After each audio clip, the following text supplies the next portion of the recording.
दिल्ली के जंतर मंतर से उठी छात्रों की आवाज, यूपी से बिहार तक मच गया हाहाकार। छात्रों की गूंज ने फूकी विरोधी पार्टियों में भी जान, क्या खुल गया देश की राजनीति में नया मोर्चा। ये बात इसलिए क्योंकि जब अमीर बिक जाए तो तख्त बच जाते हैं, लेकिन सवाल उठे तो महल हिल जाते हैं। इतिहास गवाह है, हर दौर में युवाओं के कदम उठे तो सियासत के खेल बदल जाते हैं। यह बात इस खबर पर फिट बैठती है क्योंकि दिल्ली के जंतर मंतर से शुरू हुआ छात्र आंदोलन अब सिर्फ एक प्रदर्शन नहीं रह गया।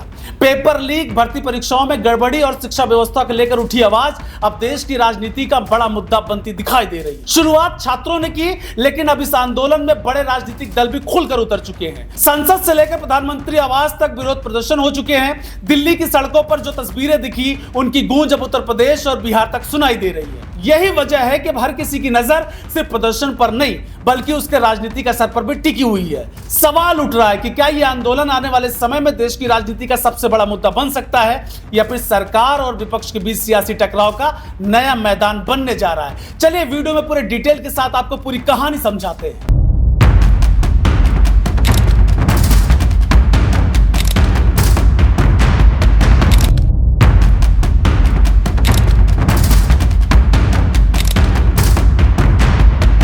दिल्ली में जब छात्रों का प्रदर्शन तेज हुआ तो पुलिस और प्रदर्शनकारियों के बीच टकराव की स्थिति भी बनी।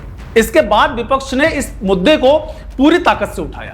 क्या राहुल गांधी, क्या अखिलेश यादव, प्रियंका गांधी और डिंपल यादव जैसे बड़े नेता खुद छात्रों के समर्थन में सड़क पर उतर आए। संसद परिसर से लेकर प्रधानमंत्री आवास तक विरोध प्रदर्शन हुए। विपक्ष का आरोप है कि छात्रों की आवाज दबाई जा रही है और शिक्षा व्यवस्था के सवालों से ध्यान को हटाया जा रहा है, भटकाया जा रहा है, शिफ्ट किया जा रहा है। वही सरकार और प्रशासन का कहना है कि कानून व्यवस्था बनाए रखना उनकी जिम्मेदारी है और सुरक्षा के लिहाज से जरूरी कदम उठाए गए। इसी टकराव ने पूरे आंदोलन को छात्र आंदोलन से आगे बढ़ाकर एक बड़े राजनीतिक मुद्दे में बदल दिया। अब बहस सिर्फ पेपर लीक की नहीं बल्कि सरकार और विपक्ष की रणनीति की भी होने लगी है। सिर्फ यही नहीं, दिल्ली की सियासी गर्मी जल्दी उत्तर प्रदेश तक पहुंच गई। लखनऊ, प्रयागराज, कानपुर, वाराणसी और कई दूसरे शहरों में समाजवादी पार्टी और कांग्रेस के नेताओं ने विरोध प्रदर्शन शुरू कर दिए। सड़क पर नारेबाजी हुई, सरकार के खिलाफ आवाज बुलंद की गई। विपक्ष इसी पूरे मुद्दे को युवाओं और बेरोजगारी से जोड़कर पेश कर रहा है। राजनीतिक विश्लेषकों का मानना है कि उत्तर प्रदेश में बड़ी संख्या में प्रतियोगी परीक्षाओं की तैयारी करने वाले छात्र रहते हैं। ऐसे में पेपर लीक और भर्ती में देरी जैसे मुद्दे पहले से ही चर्चा में रहे हैं। विपक्ष इसी नाराजगी को राजनीतिक समर्थन में बदलने की कोशिश कर रहा है। दूसरी तरफ बीजेपी लगातार यह कह रही है कि विपक्ष छात्रों के मुद्दे पर राजनीति का फायदा उठाने की कोशिश कर रहा है। यानी अब लड़ाई सिर्फ सड़कों पर नहीं बल्कि राजनीतिक नैरेटिव की भी बन चुकी है। दिल्ली में अलर्ट, लखनऊ में प्रदर्शन और पटना में टकराव। क्या आंदोलन अब नए मोड़ पर पहुंच गया है? यह बात इसलिए क्योंकि आंदोलन की गूंज बिहार भी पहुंच गई है। पटना में ऑल इंडिया स्टूडेंट एसोसिएशन यानी आइसा ने दिल्ली में छात्रों पर हुई पुलिस कार्रवाई के विरोध में मार्च निकाला। प्रदर्शन के दौरान हालत बिगड़े और पुलिस और प्रदर्शनकारियों के बीच टकराव भी देखने को मिला। पुलिस के अनुसार कुछ प्रदर्शनकारियों की ओर से पथराव किया गया जिसमें कुछ पुलिसकर्मी घायल हुए।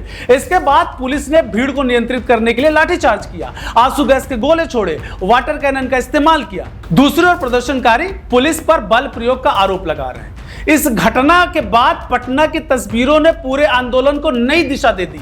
अब चर्चा सिर्फ दिल्ली की नहीं बल्कि कई राज्यों में फैलते विरोध प्रदर्शन की भी होने लगी है। दिल्ली में भी प्रशासन पूरी तरह अलर्ट मोड पर है। जंतर मंतर, संसद मार्ग, रफी मार्ग, कनॉट प्लेस और दूसरे संवेदनशील इलाकों में सुरक्षा पहले से कहीं ज्यादा चाक चौबंद कर दी गई है। मल्टीलेयर बैरिकेटिंग की गई है, अतिरिक्त फोर्स डिप्लॉय किया गया है, सीआरपीएफ, त्वरित प्रतिक्रिया दल और दंगा निरोधी इकाइयों को तैनात रखा गया है। कई इलाकों में निगरानी बढ़ाई गई और जरूरत पड़ने पर ट्रैफिक व्यवस्था भी बदली जा रही है।